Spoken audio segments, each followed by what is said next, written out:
Nahid Poureisa, welcome to the Grayzone. Thank you so much. Thanks for having me.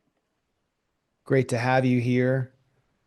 We met about a month before the 12-day war, and now we're well over a month out of the war. Want to get your perspective on what took place throughout the 12 days, but many of the Iranians I've spoken to have said that they thought the war was actually too short and that they believed their country could have exacted more damage on Israel and possibly won a war of attrition. We've seen reports since the war that the United States was running out of its THAAD missile stocks to defend Israel against ballistic missile attacks. So what are your thoughts on this analysis that Iran should have actually continued pressing ahead despite the damage that it suffered? Absolutely. Um, well, I'm still struggling to um, when they talk about before and after the war. I'm like, oh, that actually happened. We experienced a war that was really shocking and surprising, even for someone like me, because at least after October 7, I have to say we were expecting such a war being posed on Iran. But still, it was really surprising for me to wake up to the sound of missiles, to the sound of explosions in Tehran. I woke up, I was like, what is this? Is that Israel? They actually came. Is that what is happening right now?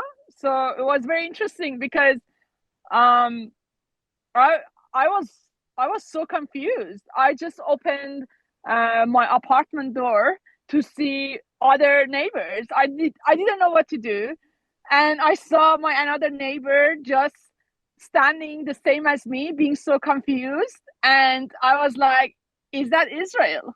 And he said, "I think so." So yeah, it was with a great shock for everyone, I have to say. But also, we didn't, no one, not only the supporters of resistance, not only the ones that they were in deep sadness for losing a commander like Hajizadeh, for everyone was very surprising that the ceasefire came after 12 days because, like, for different reasons, I've seen so many people that I wasn't expecting. I put I would put them at the end of the list if they care anything about like Iran, the sovereignty of this country, um, the enemy, the Zionist entity. But I've seen them being very happy with the response they are receiving. And it was really, really interesting.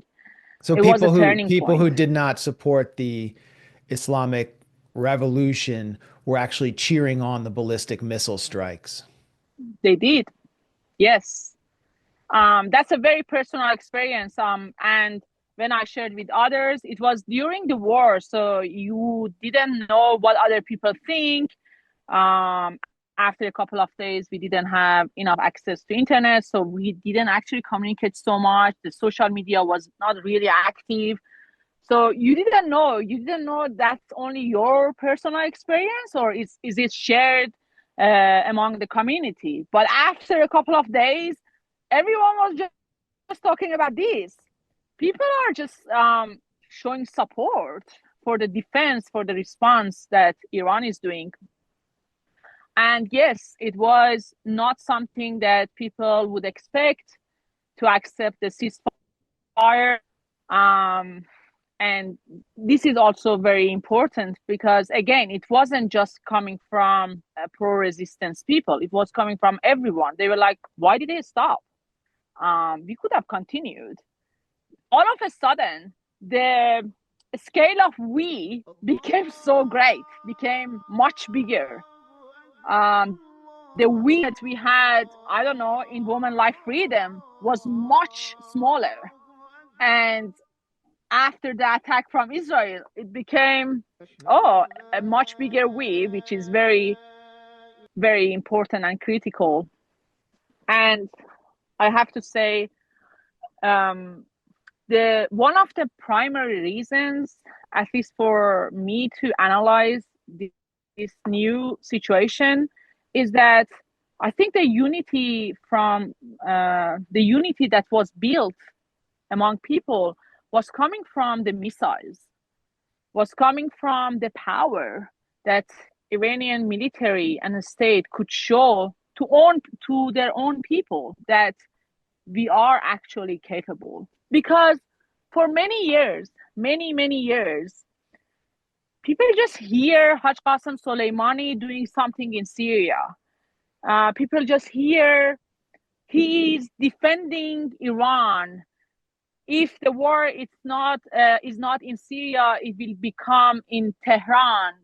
Right. Like they sound like rhetoric to people. They sound like, oh, the state is just using this as a weapon to just oppress people or to manipulate people or to deceive people. No, there is something imaginary that they are making just to make the state stay strong. Um, what is sovereignty in the military when you are not actually relying on US? We know that how they are. We know that how Zionist entity is strong. They can destroy everything if they want to. And all of a sudden, the enemy that wasn't real, that was out of the borders, that was something that they thought is just rhetoric and imaginary or something like that, it became so real. It became very present in Tajrish Square of Tehran. The Right. various squares of Tehran that people were going for shopping and having fun, it became the battleground. And they were like, all right, maybe that was a mistake we were making for years. Maybe they were actually right when they were saying that what is happening in Syria is also about defending the borders of Iran. If we Right. allow Daesh, ISIS to come closer, then the bigger fight and war is going to be in the streets of Isfahan, in the streets of Tehran and other cities of Iran. Now it's real. Now they're like, okay, there is something that we have to confess that we didn't understand. The possibility of the war, the possibility that we are going to be killed by Israel.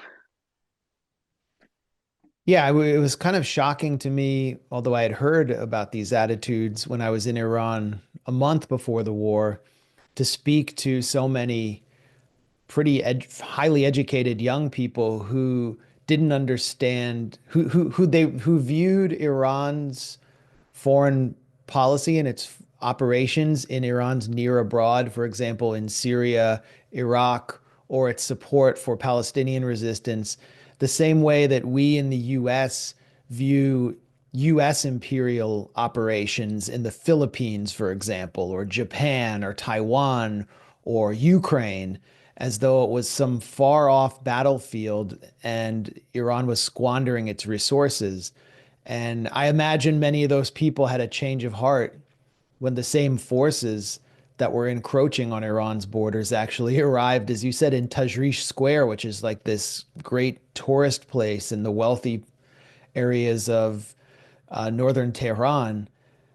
And you described in some viral Twitter commentaries how Iranian grassroots society was pulling together in a way like you've never seen before.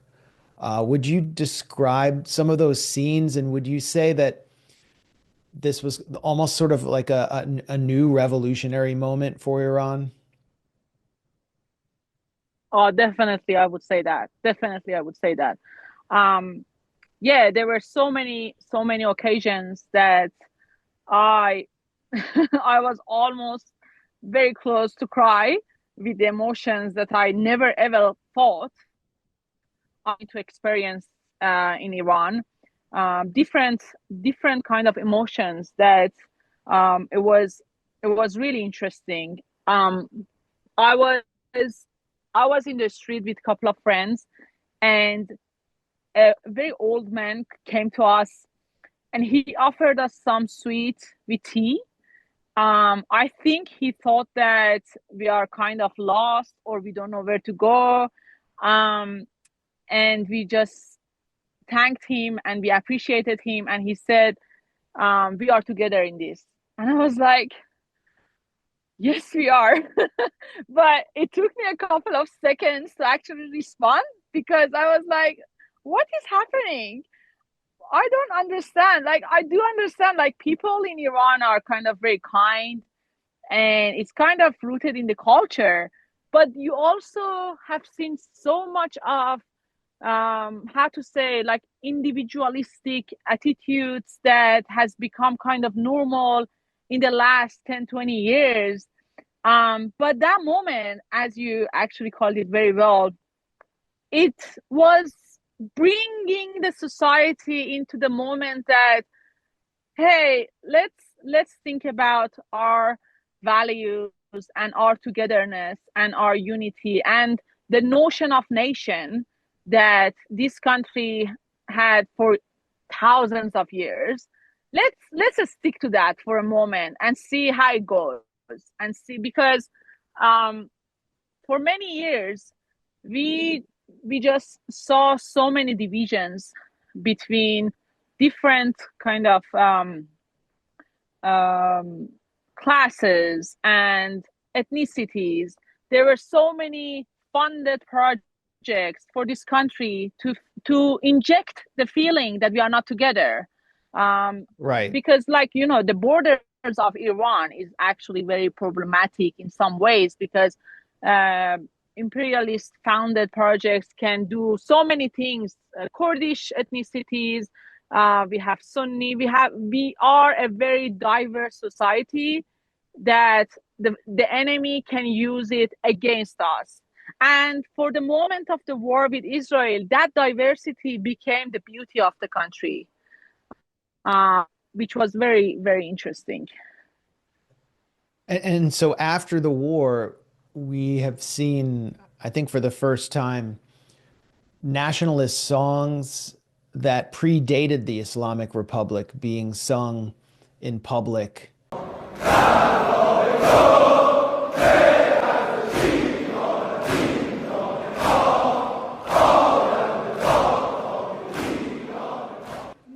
And billboard campaigns honoring heroes of Iranian nationalism who arrived before the Iranian Revolution. Uh, what does this say? Is the Iranian establishment supporting a unifying shift away from strict clerical guidance to more nationalism and a kind of a more inclusive national narrative in response to this war?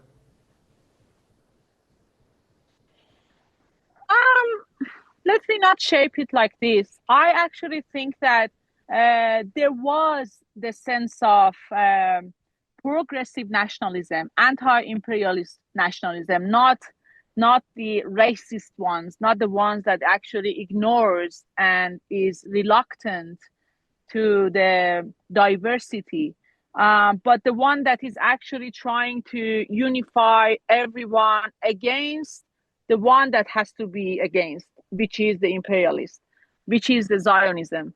Um, and it's not only limited within the borders of Iran.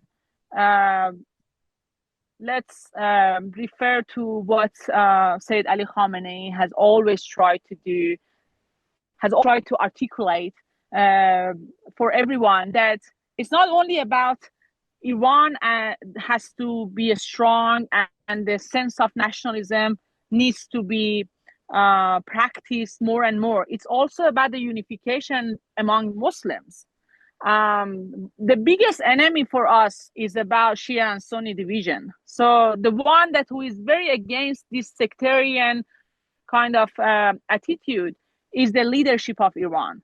So I would say yes, the sense of nationalism has become way stronger. But I have to say also because it was seen more, because there was more platform for people to actually believe the sense of nationalism behind the work Haj Qasem Soleimani did in Syria. Because before that, the understanding of what Soleimani is doing was kind of very related to the state, and there was a gap between people and the state and nationalism. So understanding what his Soleimani is doing was not actually very easy and straightforward for people, for ordinary people to understand. Right. And maybe that's the problem of the state, to actually educate people what is the reason behind these activities. But during the war, I think those gaps became less and less, so that the approach of the state became more clear that no, what we are doing is actually the first of first is protecting and defending the soil of Iran. Right. And now we're entering I think, a dangerous period. Netanyahu, while he's seemingly focused on completing or consolidating the ethnic cleansing of Gaza, is facing a lot of pressure from within his coalition, from the right. And usually, when that takes place, he pivots toward regional war in order to rally the Jewish Israeli society around himself. Trump's base has been narrowing out since the Epstein scandal reemerged. And for now, he's sending troops into Washington, D.C., but he could similarly engage in a kind of wag the dog scenario. And the U.S. Israeli axis is openly worried that Iran could repair its air defenses and what it lost during the war and replenish its ballistic missile stocks in the coming months. So, do you think another round of fighting is on the way and that the 12-day war was just sort of a opening round? Yes, I do. I think I actually refer to one of very interesting um, explanation of the war, that they said that was the 12 days of the war, not 12-day war. It's the war that is going to continue, and it has started way before. And yes, there is another round. This is very possible. Um, and as you mentioned about Gaza City, the land invasion of Gaza City, but also he talked about, Netanyahu talked about Greater Israel plan or something like that, which was very interesting because even Saudi Arabia came to denounce it and being like, okay, what is this? So Netanyahu is bringing, making the ones that they prefer to be silent, even being more against him. Right. I mean, I wouldn't invest too much in what Saudi Arabia or Turkey are doing or saying to uh, Israel, because that would be a big mistake for Iran to actually rely on the responses these countries are giving to Israel. But it's also very important to consider when it comes to the relationship between Israel and other countries in West Asia. Another round of war is very possible, and I think that this time is very different because the society is actually waiting for the war. I'm not talking about state. I'm not talking about the IRGC. I'm not talking about military kind of preparedness. Everyone is actually talking about the war. When it's going to happen and how is it going to happen? Everyone has their own kind of expectations. Um, of course, there is anxiety in the society, but I don't think that's a negative thing because we were rest assured for so many years that, oh, as I mentioned before, like the definition of war wasn't actually something real for people. No one defined it for people because it was always uh, out of the borders of Iran. Now that it is felt and is understood, uh, it's it has become a new norm for people, and it's good because we have to. It's too late, actually. We should have understood this very phenomenal way before that the Zionist entity attacked us. But still, I think it's something that I would appreciate because it shows the preparedness of the nation as a whole that the enemy is just right there. And it would be good if we talk about Azerbaijan and what is happening there because now Yeah. we see them even closer. If in the 12th day of war, we have the reports saying that the Zionist entity actually used Azerbaijan to send drones to Iran. Now it's actually way closer, and we see higher possibilities to actually even use the land to attack Iran. So, about the defense system, nothing is confirmed, and I think that's totally understandable because it's a very high security measure. But it is, I think, repaired. But not only that.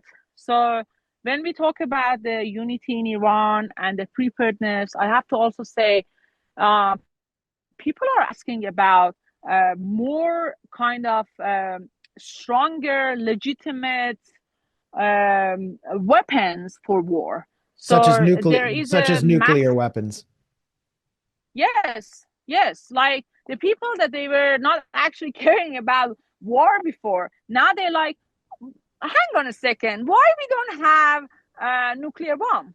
Why is that? Like, it's not making sense to people now. Not everyone.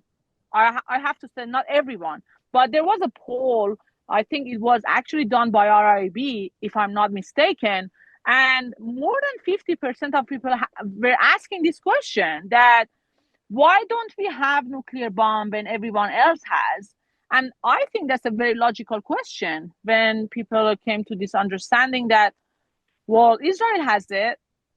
The whole Europe is defending Israel to actually advance their nuclear weaponries. Um, the US, of course, has it. And why not just give us a very good answer that why we shouldn't have that right now when we are under attack anyway. When we were in the negotiations with the US, we were attacked. So what's the point? Make it clear for us that we shouldn't have it when the enemy has it, and when the enemy himself um, very clearly says that I was using the 60 day of negotiation as a platform to deceive you, to prepare everything to actually attack you. So the 60-day finished, and the 61st was the night that we attacked you after IAEA had the resolution against Iran. In relation to Iran's near abroad, there are some troubling new developments, particularly in Lebanon, where the puppet government, led by Prime Minister Nawaf Salam, is pushing Hezbollah to disarm. And we've heard comments from the U.S. ambassador in Lebanon, at least they were reported in private discussions with U.S. allied Lebanese factions like Lebanese forces, that she wanted to inspire or ignite a kind of civil war by pitting these forces against one another, pushing them to get Hmm. out in the street and to confront Hezbollah. Now Hezbollah is being, called on to disarm, which is a major red line. They're obviously not going along with it. It looks like another push towards internal civil conflict. in order to weaken the resistance and also weaken the Lebanese state on the way towards pushing it towards normalization with Israel. So what role Mm. is Iran playing in defending its ally, especially after the setbacks it suffered in its own war with Israel? Well, I think Israel is trying to achieve what they couldn't achieve in the war with Hezbollah, and now just they're trying politics to actually get it done. Um, Definitely, it's not going to happen.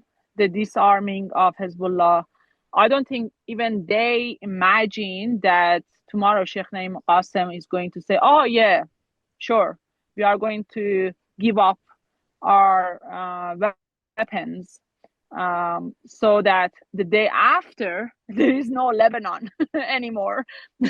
They themselves, they're talking about greater Israel, and what does that mean? Definitely, it Yeah, includes Lebanon.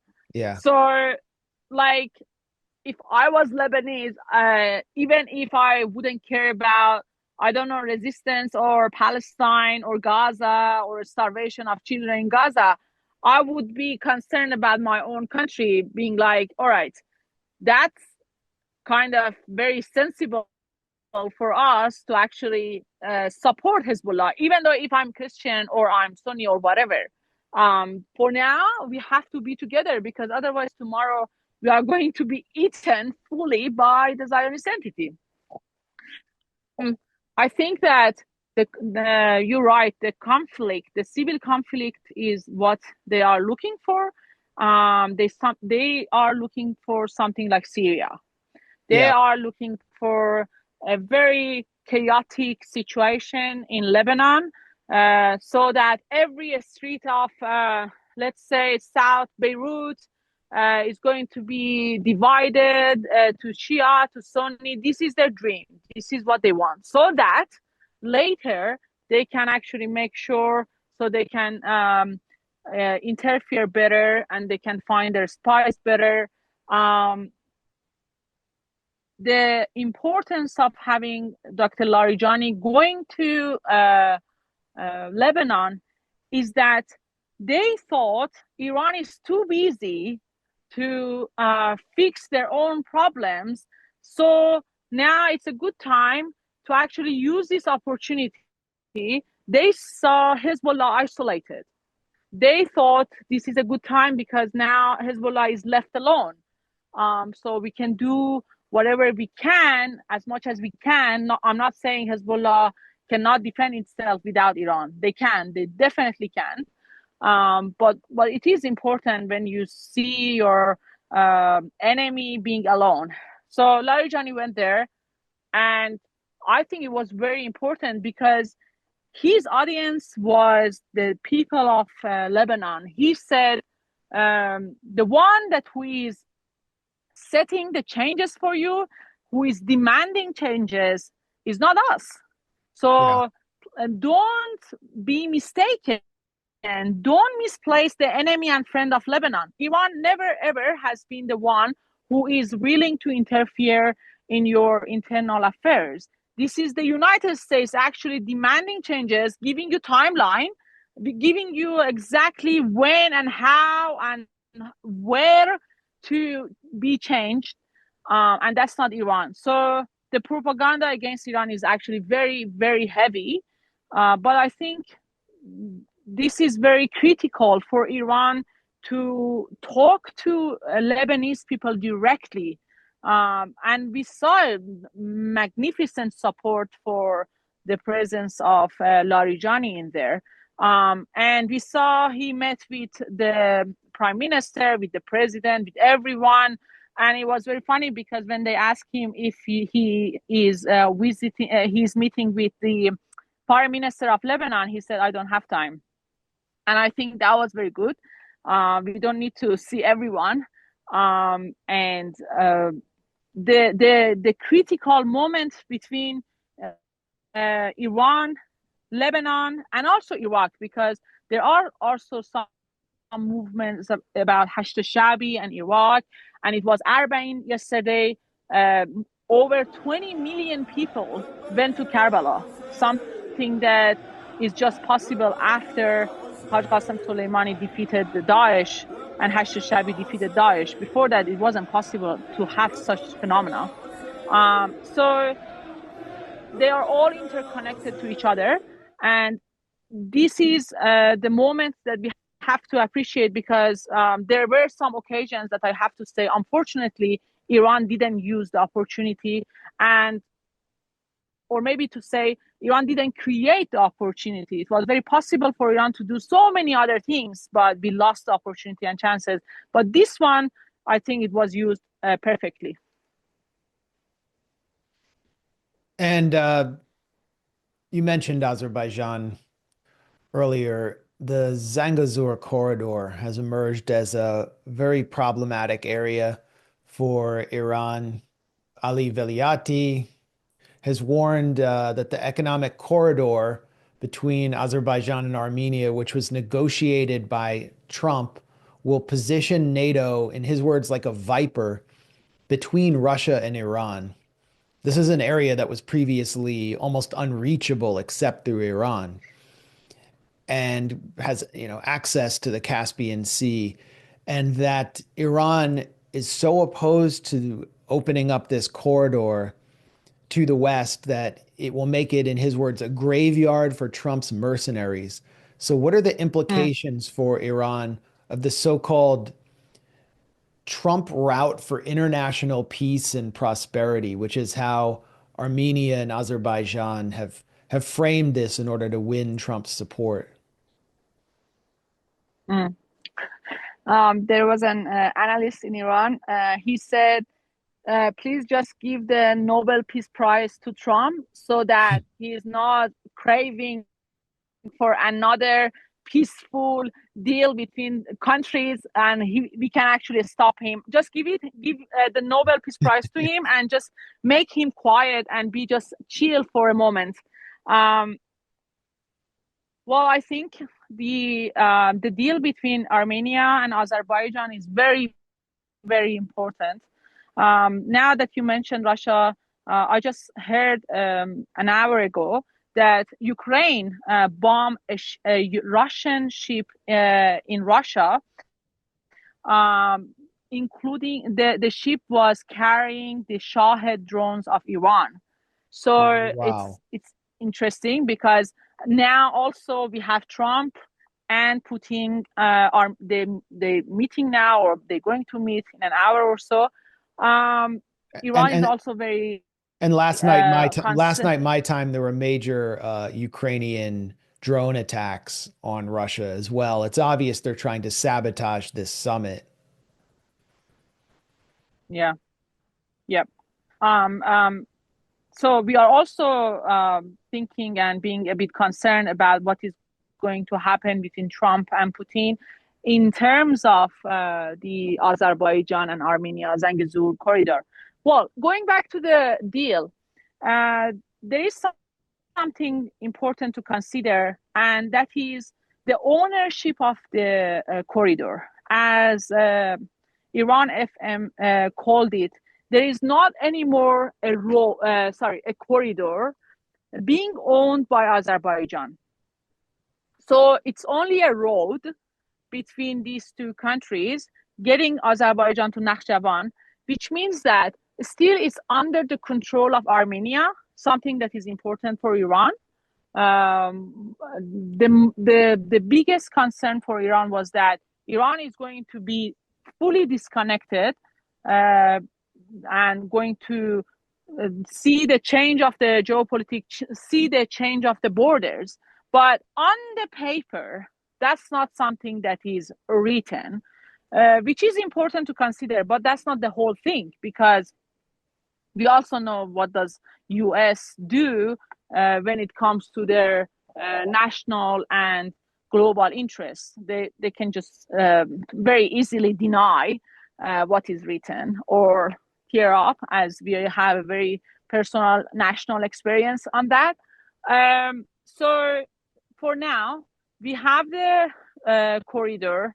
we have the road. I don't know. This is somehow the way they play around with the words. But what is important for Iran is that this is a Trump road now. So this is called Trump route. So it's even worse. If Yeah. Azerbaijan doesn't have the ownership, someone else has, which is the biggest enemy, which means US also means Israel. So it means a bigger threat for Iran. It means NATO bordering with Iran. And of course, having NATO on the border of northwest of Iran is not only a threat for us, it's also a threat for Russia. It's also a threat for China and the corridors for China. So, but definitely Israel is going to benefit a lot. They are showing a lot of support and happiness and excitement for to announce such a deal because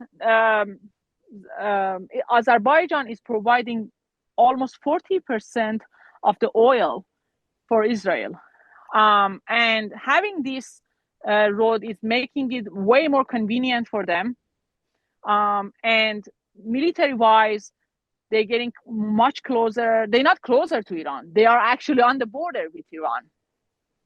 And as Velayati said, I am really hopeful that something very significant happens to change the current situation and make the enemy think that, okay, maybe there is some miscalculation here and we have to reconsider it. I also heard and read the news this morning that Iran has disrupted the traffic in the road in the recent days, and they didn't allow the trucks to go ahead, and they also put some limitation on the fuel they can use. There is some tension right now on the border, which I actually welcome that because we can't just stand by and sit aside and wait for Donald Trump to come and actually deny what is written there and do whatever they want, something that Iran is going to tolerate. And at least I have to say, I hope that Iran is not going to tolerate, because that's something that the leadership said years ago when they said Ali Khamenei met with Pashinyan. He said, Iran is not going to allow the change of the borders, the change of the geopolitics of the region. Right. And we know that Israel used Azerbaijan as an overflight route and to exploit its standoff capacity and strike targets across Iranian cities. There were, gas cylinders dropped by Israeli F-35s right over the Caspian Sea. And there was the very mysterious death or helicopter accident, crash, not accident of former Iranian President Ibrahim Raisi right on the Azerbaijan border. So this would probably be the hottest area on Iran's borders and the most problematic area. So it's worth watching. I want to ask you about Pakistan as well. I mean, Iran and Pakistan have had tensions in the past, and you have the Balochi independence movement, which has been backed by Iran's enemies to stage attacks against Iran from Pakistani territory. But Pakistan was very outspoken in its support of Iran during its 12-day war with Israel. And this month, President Masoud Pezeshkian met in Pakistan with his counterpart, Shehbaz Sharif, to conduct a series of bilateral trade agreements. They're talking about increasing trade to $10 billion per year. How important is the relationship with Pakistan, especially in offsetting sanctions from the West and military pressure? Very important, very significant. Well, I see the new situation between Iran and Pakistan after the war.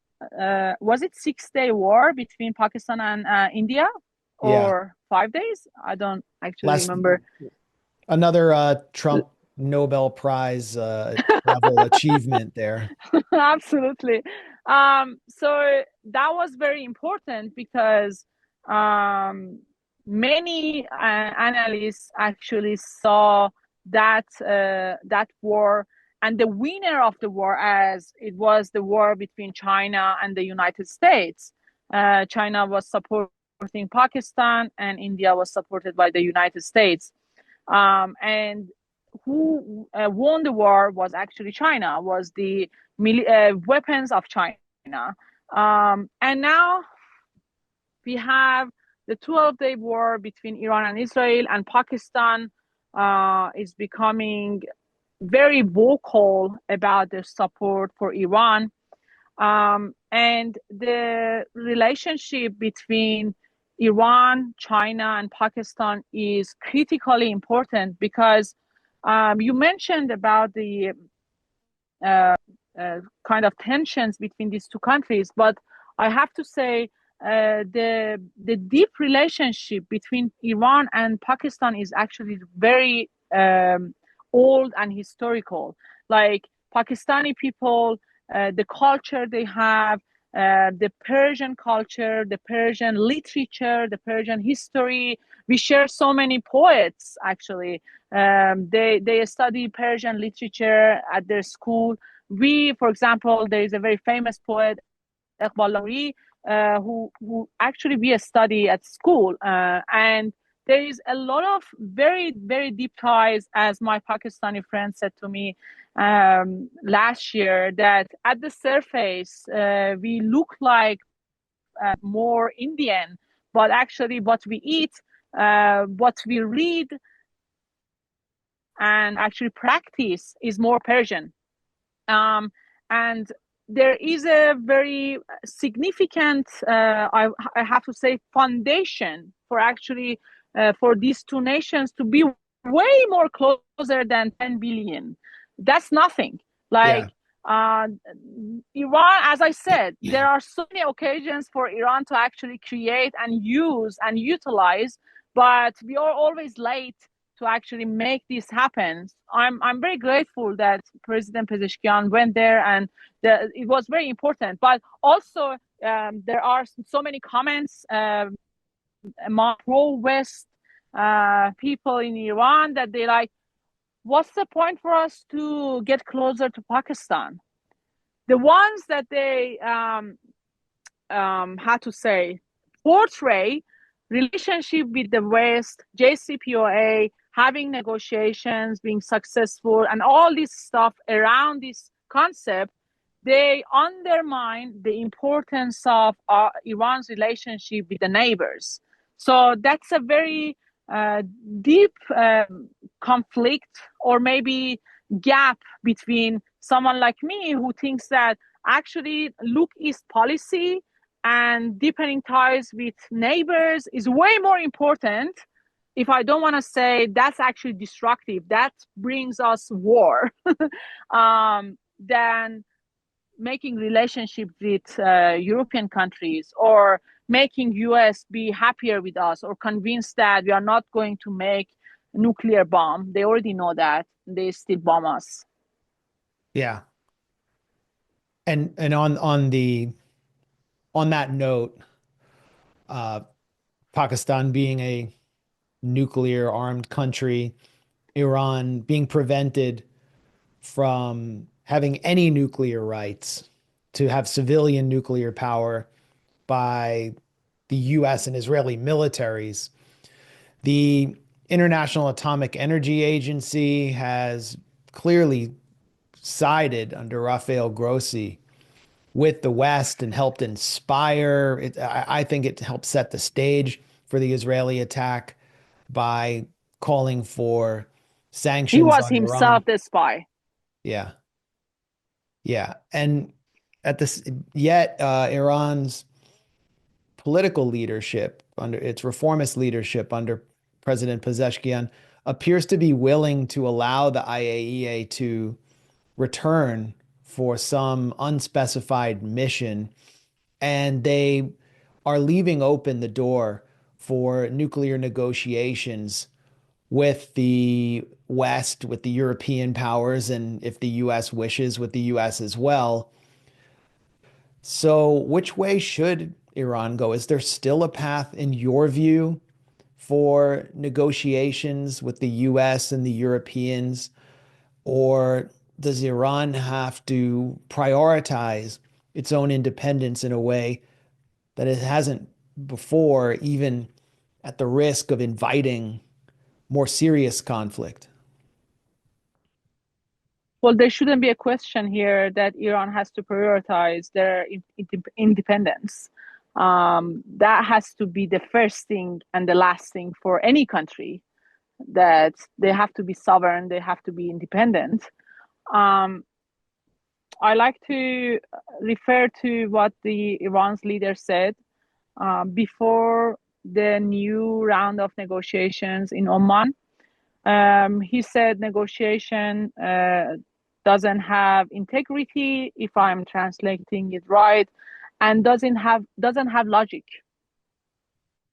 Yeah. Um, and he also said the reason we are claiming that, it's our experience, it's our very own experience, and we can go back years before 2015, before JCPOA, but we don't have to. Like, the very recent history can tell us everything. 12-day war, like, they themselves said that we were manipulating the negotiation table, so that we can have time. I don't agree that we were able to buy time for Iran. I think that's the opposite way around, that they were buying time for themselves. They were trying to deceive the state that, oh no, this is the possibility, we are actually going to get a deal. um, and the result was right. I just don't want to repeat whatever other people say, but that actually makes a lot of sense, that in the middle of the negotiations they bomb us. That's a very Yep. fact.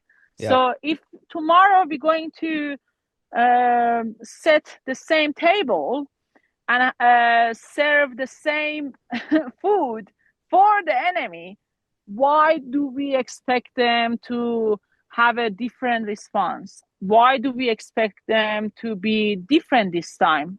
There is no reason. Like, if I was the enemy, I wouldn't change. Like, why would I? I want Iran at the end of the day to be dismantled. I don't want a great country. Iran is too big, as they say. The size is not cool enough, so it has to be broken. It has to be in different kind of parts, so that the new map of Middle East is more, actually is closer to get. With Iran right now, with this size, it's not possible. And again, as Said Ali Khamenei said during the war, in one of his recorded voice messages, he said, video messages, sorry, he said, you realize that the target, the objective was not the nuclear program, it was Iran. And I think what he was referring to was the call from Netanyahu right after they attacked and killed commanders and nuclear scientists. He asked people to come to the street and to finish what he started. So it wasn't about nuclear program. All right, you killed all the scientists and you claim that you bombed the nuclear facilities, and later the US finished the work. But why are you asking people to come to the street if that wasn't the problem that from the day one? So it was Yeah. very clear that the issue is not the nuclear power, and it's something else. So negotiation, in my understanding, based on experience, based on the research, based on what happened after JCPOA, during JCPOA, not even getting to the point that Trump decided to leave the deal. Even before that, there was not much benefit for Iran.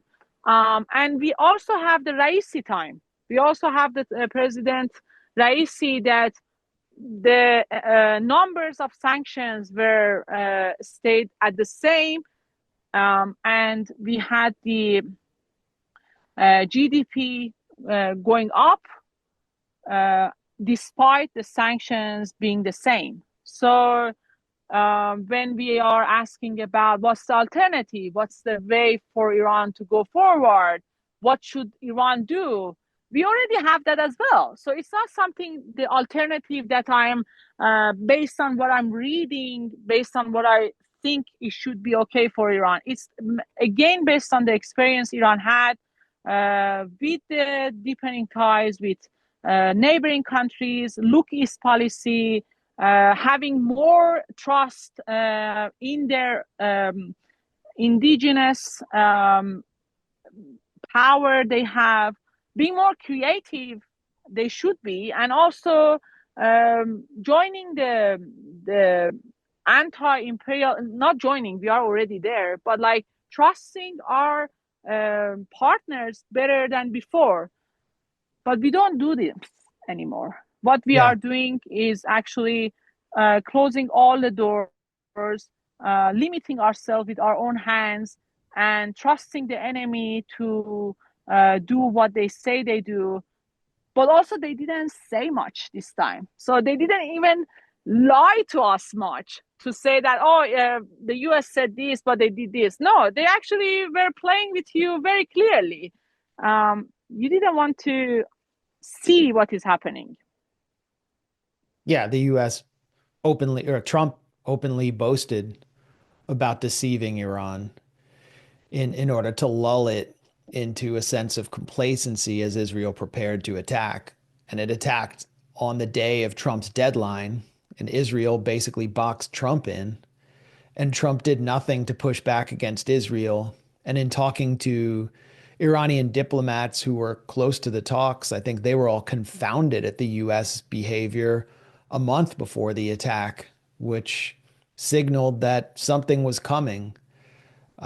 So it would shock me if they re-entered negotiations at the same level. And Almost, and yeah, also, sorry, I have to say, and he threatened the leader of Iran. He said, "We are going for you, and we are going to assassinate you." So, yeah, if we are talking about negotiation, that was something that we were saying before. We are going to negotiate with someone who actually killed Qasem Soleimani.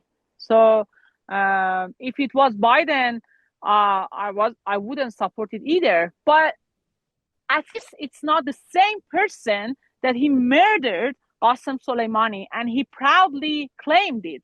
And a couple of days ago, he again mentioned that. So there is something here that is really hurting, and it's so painful to see the one saving this country from the enemy, and he died for this nation, and everyone is so devoted to him. Seeing the president of the United States talking about him again and again, and at the same time we're seeing that our governors are also willing to talk to him. Like, this is just so painful, I have to say. yeah, yeah. From looking from the outside was hard to understand how anyone could trust this administration in particular, and given how much control the Israeli the Israeli apparatus has over it, I just don't see a way forward, which signals that war is somewhere on the horizon. And there is no way to resolve this contradiction except through demonstrating deterrence.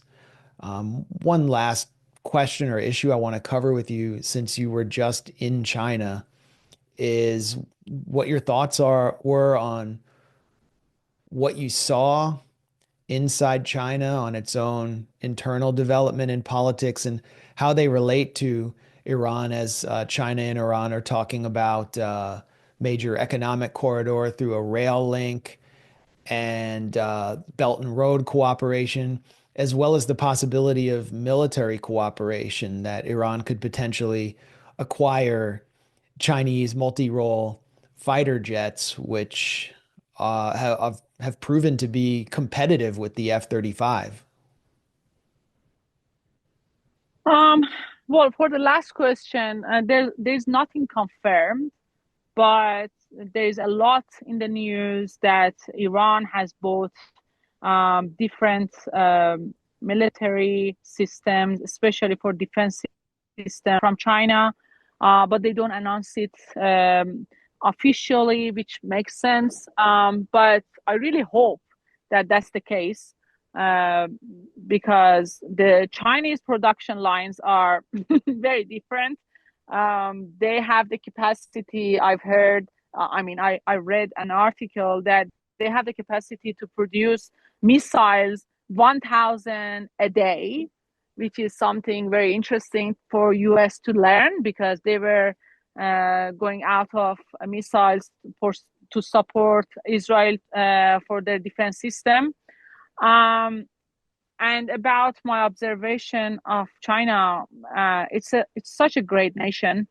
You see, like I was there last year, and I still could see some differences um, from last year until now.